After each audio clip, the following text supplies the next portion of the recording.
right to this edition of the Mayor's Brief. With me, I have a very special guest, Mr. William Battle, who's with Emmanual Health.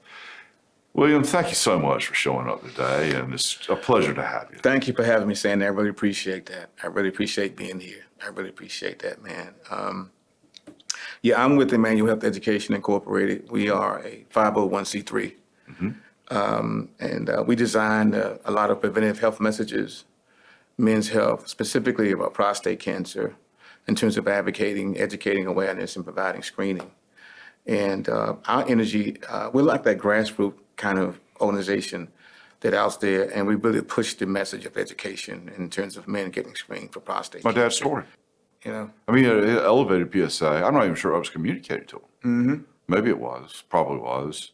And, without somebody telling him, hey, go do something about this, just slid it on the table. And to your point, I mean, boom, next thing you know, it's too late. Was he living here? He was living here. Sure was. I just wonder what was it in terms of urologists? Sure. Were there, adequate medical people Right. 15 years ago Right. in the area to be able to adhere to, treatment, that kind of stuff? That's another aspect. Well, it is, and I have no idea I know that our urology practice here in town is undermanned by a doctor or two. I think in the day, it probably was, adequate in terms of numbers and the ability to take care of populations. But he never got the referral from his general practitioner, to go there. So, I mean, he hadn't even made that connection until much too late in the process. And all the time, and all the while, time is just ticking. That's it. Time is just ticking, man. So what are you seeing out there? I mean, this is obviously something that is, on your heart and something that's a big deal for you. And so let's talk about that and how you came to that story. I mean, I know it's just fortuitous that we. Hey, man. How much time you got? I got at least 30 minutes. Man. It all started for me, and I'm not a prostate cancer survivor. I've never been diagnosed with prostate cancer. Me either, and praise the Lord for that. Yeah, absolutely. I do thank God for that. But I'm an advocate of it because years ago I was working with a project at the university I teach at, Bowie State University. It was called the National Minority Male Health Project. Okay. And we got funding through the Office of Minority Health to be out in our prospective communities, researching, educating about men's health. Right. And I got wind of prostate cancer, and then I was working on my PhD, and I got wind of the research, and when I saw the incidence and the mortality, the death from prostate cancer among African American men, I was just startled at the numbers. And then the incidence, meaning how many men are diagnosed within a certain period of time. Right. The incident numbers. And I was just stunned at this. And then the more I began to research it and to write about it, I found that globally, African American men, not just African American men of African descent. Sure. Whether it's in U.S., whether it's in Jamaica, whether it's in Ghana, wherever, globally struggle with this issue. Why is that, you think? I mean, first of all, men are hard-headed to start with. Yeah. Men are. I don't care what color they are. Men they're hard-headed. But I've seen those same statistics, and it's startling. I mean, it's for something that is really as easy as going and getting a PSA taken. I think a lot. I can't speak to. Well, what is it that makes us so prone to prostate cancer? Right. But I can say there are multiple reasons why men don't get themselves checked. Right. Some people like to say, it's in the food. Some people like to say this. I say, listen, there are multiple reasons, man. There are environmental reasons we have to consider. I think that's true. There may be certain foods, and I'm very careful how I present that. I say maybe, because the research out there use terms like likelihood, possible, possibly. There's nothing that we can definitely relate that to, say, for example, the more cigarettes you smoke, you're definitely, the greater the likelihood you can get prostate cancer. That's right. You are increasing. And, You know- and fat, too. Obesity is often linked to not just prostate Right. cancer, but other cancers. Absolutely. So Absolutely. health is a component. That may not be what I eat. It may just be Right. I'm eating too much. Right, yeah. Some say red meat, some say all whatnot. I mean, I always say, listen, it's multiple reasons why. It's multiple reasons. It's not just one. It's not just the food. It's multiple reasons why. And in different communities, you have specific issues of different populations. Right. You have veterans who have issues. You have men of different ages have issues. Whatnot. So it takes a varied approach, to deal with this thing. But what I'm seeing out there, Sandy, is this huge number that continues to be 2.5 times more likely than, say, Caucasian men among African American men with this issue. And why are we so engaged with having these high numbers of prostate cancer on a continuous basis? Right. And your sample size, as you pointed out, wasn't just, say, Eastern North Carolina. This is worldwide. This is globally. Yeah, so that kind of changes the thought process a little bit too. It does. I think so. There's clearly some component that's creating a predisposition for it. Something. And when I look at, let's just take Edgecombe County for example. Okay. I was looking at some data that talked about the 2019 America's rankings. The national rankings for diabetes in North Carolina was about 12.9%. They were rated 36 out of 50 states as having, the rates of diabetes. Sure. But on the other hand, when you look at now that doesn't sound like a high number, Oh, it's a big number. unless you look at some place like West Virginia, Right. whose numbers are kind of Right, and not just Edgecombe County. You look at that whole 64 corridor. Yeah. Edgecombe, Martin, Washington County, and Terrell Yeah. County constitutes very high rates. Very, very high rates. very in high all rates, those very high rates, very high rates. And then in that same article, in that same research article, it talked about how African Americans, in terms of their numbers, Right. in Edgecombe County, was about 16.8%, Okay. which far surpasses the state and far surpasses the I was U.S. going to say, and also the U.S. Yeah. So what do you think the answer is? I mean, is this an education thing? Is this like, I mean, it is curable if you catch it close to If you catch it early. That's right. If you catch it early. If you catch it early, I always say that, survival rate, well, first of all, I think education is key. Absolutely. I think education is in the driver's seat of possibly eliminating this or eradicating this issue. Intuitively, there's got to be a correlation between the number of times I go for physical health screening and cancer rates and mortality rates. And I don't know if you've done any research on that, could maybe add to that, but it just feels like to me that part of the solution is just go to the doctor, go to the health department, go get a screen. And that's sounds easy, but Yeah, it is. But It's easy for you and I. Sure. Why? Because we have access to health care. Right. But what about that group that have low to no access to health care? Well, I mean, health departments, federal, recognized medical clinics, and, rural health clinics. There are some access points. Funding is huge when it comes to is. this, man. Okay.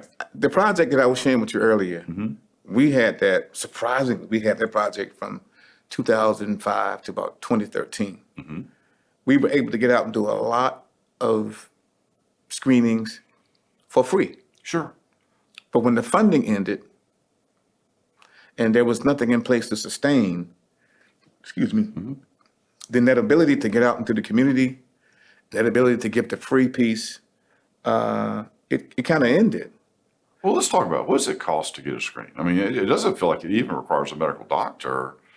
You just need a phlebotomist, basically, and to run the test. It would seem, I don't know. I mean, Yeah, I that's know kind of enough how part of the test is. Sure. Okay. And I say part of the test ain't it because now there's controversy with the PSA. It's just a barometer. I get that. Yeah. It's Yeah. not the crystal ball. Right. But you know this, if it gets high, then you Yeah. got a problem. You need to go in for the physical exam. Yeah, the PSA. Actually, they used to be done in tandem. Okay. The PSA in addition to the digital rectal exam. Sure. And in that order. Sure.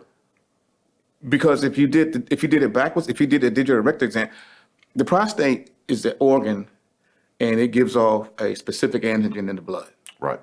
Anything that exercises that prostate can cause the organ to give off the hormone in the blood. And if you were to go and for it to take an exam, you may get a higher PSA than what you normally would if you hadn't done the digital rectal exam first. And that can Depending on when you took the sample. Right. So depending on what your activities have been. And that can cause, false positives, which a false positive can lead to, unnecessary treatment. Sure. And the whole thing. Sure. You know what I mean? Sure. So they used to be given in tandem. Now there's a conversation about, the digital rectal exam not necessarily being recommended because of lack of evidence. Right. And it's so ironic that we're having my organization, my nonprofit, Emmanual Health Education, we're having an event, a virtual event, Thursday. Right. And we're going to have urologists up there, and one urologist from Rocky Mount, by the way. Okay. Is going to be on the event, and we're going to pose those kind of questions to him. What is the slinky? Remember that slinky used to be? Yeah, I sure do. Absolutely. What's the slinky between? Hours of fun until I got all bent up. It only took about 3 minutes. What's the slinky between the PSA and the DRE? That's right. And why? Right. And why? And what is the evidence saying or not saying that now you're discrediting or you're not recommending the digital rectal exam? I mean, if we have such a problem with this thing, why eliminate? To me, it seems like we need to do whatever we need to do in terms of getting to the bottom of this. So why eliminate something? Yeah, well, I'm kind of curious to go back to the funding. I know this is a policy decision well beyond maybe my pay grade at all, but it just seems to me that this is one of those cases where an ounce of prevention saves millions. I mean, the cost of treatment, the impact to society of folks going through the process is tremendous. And what I know is that every man, if you live long enough, you're gonna get it. It's just one of those things that's built in all of us with a higher, obviously, impact rate on African American males than other populations. But still, you're gonna get it if you're a man. I mean, almost 90% guaranteed. Well, let me say this. Let me deal with the funding and then. Sure, I'm sorry. No, it's good, man. Because we could be all over the place with this thing, but that's good. We'll find our way. Now I'm in Maryland, okay, and funding is just tremendously difficult for this issue, and I think a lot of the reason why I'm saying it is because the data shows that it's the prostate cancer mortality is decreasing. Okay. But yet, African American men are still even though the lines are decreasing and going down on the charts, the numbers for African American men are still 2.5 times more likely to be diagnosed. So the population as a whole seems to be decreasing. So the whole number is decreasing. But in terms of African American males, it's not really changed. The needle's not moved. It's not moving. If we're still 2.5 more times, and depending on who you look, you look at different organizations, they might give you 2.5, 2.7, 2.5, whatever, but still will at the most 2.5. So that's a huge issue, and that's something that needs to be dealt with. But as you were saying that you're going to get it, the chances are you probably could. But I always like to interject this. There are two things that are not talked about as much as prostate cancer, and that's benign hyperplasia and prostatitis. Benign hyperplasia is basically an enlargement of the prostate by some bacteria or whatnot. And then there's prostatitis, which is basically inflammation of the prostate. So somewhere in a man's life, you may deal with one, maybe all three, hopefully none. But here's the thing. Each of them impact the prostate, and they each have an impact on the urethra. It's either prostate cancer, it's either benign BPH, benign hyperplasia, or it's prostatitis, which causes the prostate to enlarge, inflame, or the itis. And when it does that, the urethra runs through the prostate and it constricts the urethra. So a man may have urinary problems, may have a problem urinating. It could be prostate cancer, it could be BPH, it could be prostatitis. But here's the thing. If you're not getting screened, how do you eliminate what the problem is? You don't. Right. So you kind of take yourself off the playing field if you're not getting screened. That's what I keep saying. I mean, it's a simple thing to do. It doesn't necessarily make it easy, to your point. Yeah.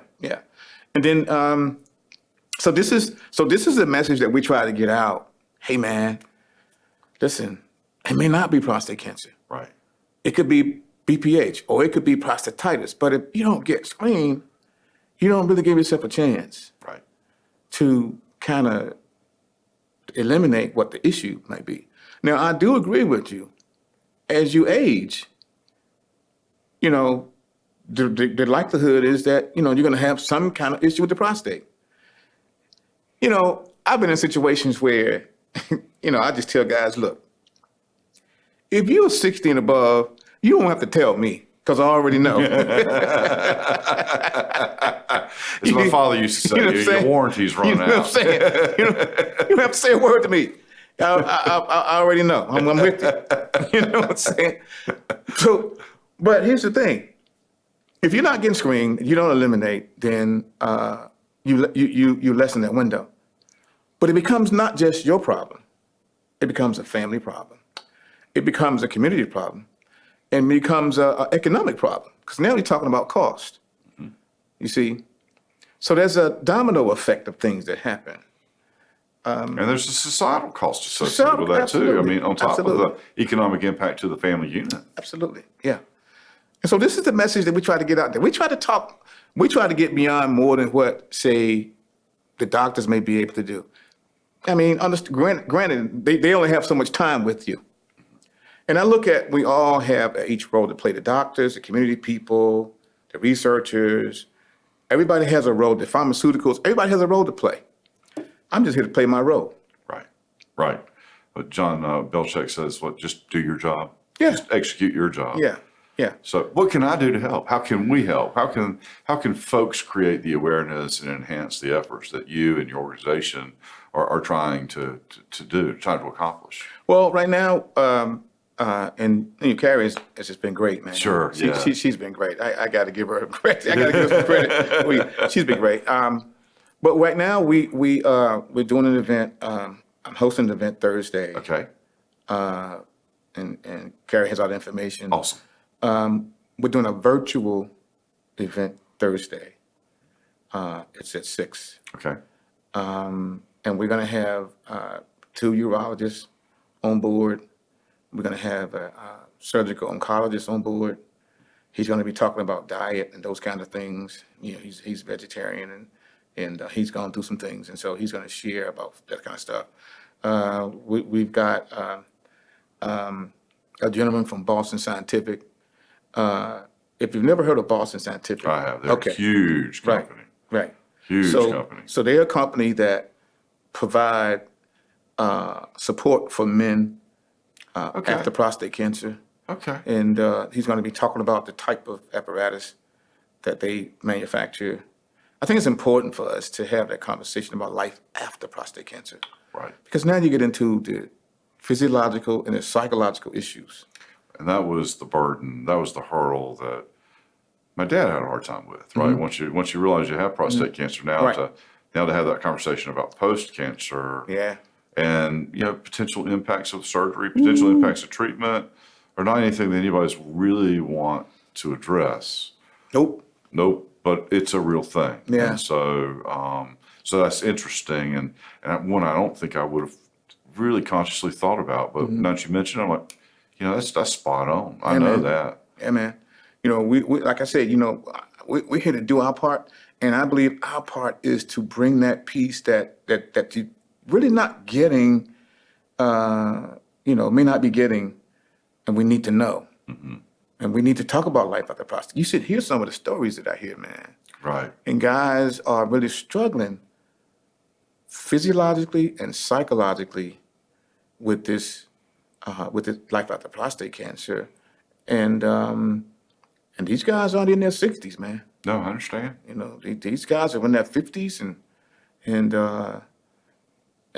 so what we're trying to do is, I'm sorry. I was going to ask you, are you going to record that? Because, not everybody can necessarily make it on Thursday. Do you have a website or somewhere that you can have the replay so that we can push that a little bit and try to get folks to create some awareness Absolutely. on it? It's going to be because it's huge what you're talking about. It's huge. It's going to be closed caption.